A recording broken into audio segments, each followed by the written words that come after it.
এত ছোট বয়সে মাথায় এত ড্যান্ড্রফ হয় আমি মানে জানতাম না। আমার মেয়েকে দেখে দেখলাম যে এত ছোটবেলায় এত এত ড্যান্ড্রফ হয় মাথায়।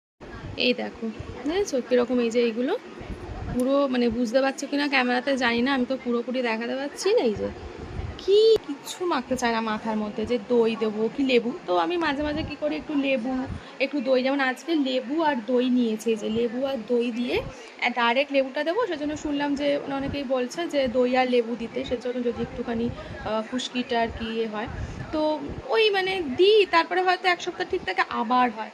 তো জানি না কি করে এটা কমাবো। তোমরা যদি কেউ জেনে থাকো যে ড্যান্ড্রফের জন্য মানে বাচ্চাদের স্ক্যাল্প তো সেজন্য দিতেও ভয় লাগে, তোমাদের কিছু যদি জানা থাকে ঘরোয়া কিছু বা মানে যদি অন্য কিছু পদ্ধতিও জানা থাকে তাহলে একটু জানিও। মেয়েটা ছোটো থেকেই চুলটা যাতে একটু ভালো হয় সেটা মেনটেন করতেই হবে, তো বলো।